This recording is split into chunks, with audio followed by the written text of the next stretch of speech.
Hello, wine-drinking people. It's Thursday, March 11th, and it's raining out there today. It's a little bit wet. We like that at the Wine Watch because that means the bottles get open sooner. And we usually have a busy day in the store when it rains. There's not a lot of people out there on the boat or on the beach. So we like that. We had a busy day yesterday in the store.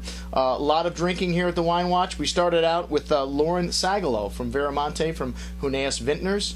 And we have featured the wines from Veramonte and pretty much everything that Augustin Huneeus makes here in the store because some of the best wines made in Chile and some of the best wines made in Napa Valley. The Veramonte Reserva line is an all-out killer value. The Sauvignon Blanc, crisp, light, refreshing, just a little bit of that sea salt kind of character at the end, really leaves your mouth salivating for food. The Merlot, the Cabernet, you cannot beat the value that you get from South America today if you like Bordeaux varietals, Cabernet, Merlot, Carmenere, of course, for Chile, and then Malbec for Argentina. The Pinot Noir, probably the best value in the lineup. Paul Hobbs helps out with this project, and the 06 and 07 Pinot from Veramonte, both incredible values. We have them on sale for $13.86. We've got a new product, Cruz Andina from Mendoza, a Malbec from Luján de Cuyo, the Luján de Cuyo region of Malbec, and it is outstanding. Another big fruity wine, blackberries, blueberries,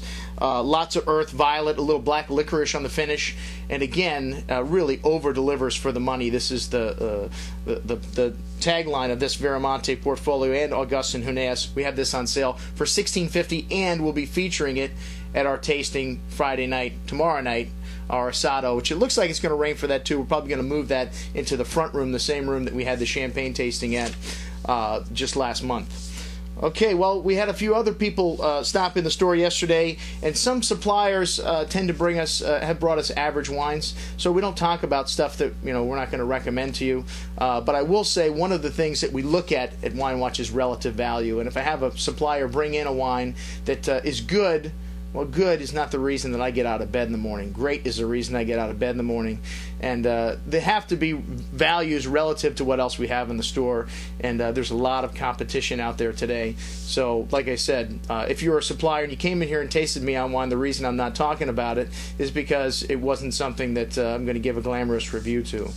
We did have a couple of wines from Opeachy that were good. One was from Nyers, the 2008 Carneros Chardonnay. And Bruce Nyers makes some outstanding wines. He's a national sales manager for Kermit Lynch and has been for years. And the only problem with this wine is it's 2008. 2007 is a killer vintage for Chardonnay in California, Napa and Sonoma, Northern California. You better stock up if you like Chardonnay from this vintage because they're all in the market right now. Some of the wines are changed in 08, which there's nothing wrong with 08 other than it's following 07. So stock up on your 07s.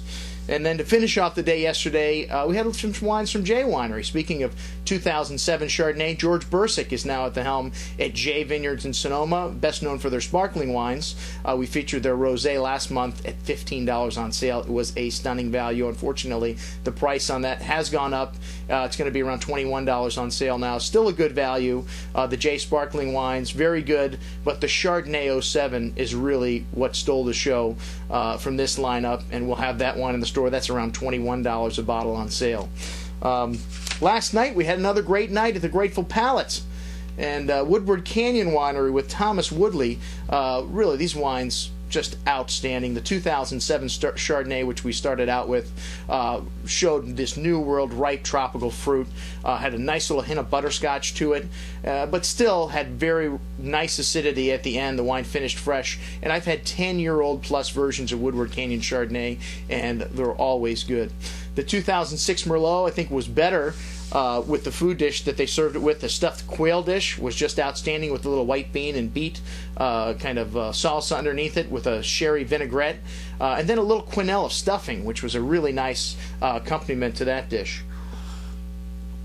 Next up, we have the 2007 Artist Series. This is a wine that's been made 15 times. It commemorates local artists in the Washington State area.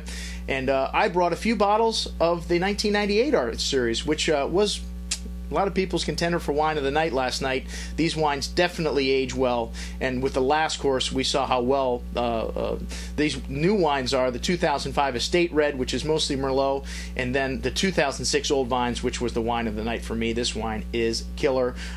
This wine is a blend of two different vineyards, Sagamore and Shampoo. These are two of the top vineyard sites in Washington, and planted in the 1970s, very old. The vineyard's now fully mature, and this 2006, I'd love to taste the Old Vines with about 10 years in the bottle. Well, we ordered the last 2.5 cases, so we may have a few bottles left. I may be able to stash a few, but like I said, it was the wine of the night last night. I can imagine among the 22 people there, we'll get a few orders for that wine.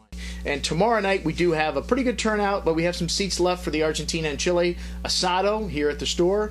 We have like 35 wines already in the lineup for that. We'll probably have a few late additions as well. Okay, and then what am I trying to sell you today? Well, today, a lot of people think that Bordeaux is ultra expensive. When they walk in the store, they see Lafite, Latour, and Mouton at the $100 plus price range, and people think they can't afford Bordeaux. But Bordeaux produces 25% of the wine made in France, and there's a lot of great values in Bordeaux. So today's email is going to be a slew of some of the top values that we have in the store from Bordeaux from the 2005 and 2006 vintage. Check it out. Andrew Lampazone signing off for the Wine Watch, and remember, always drink the good stuff first.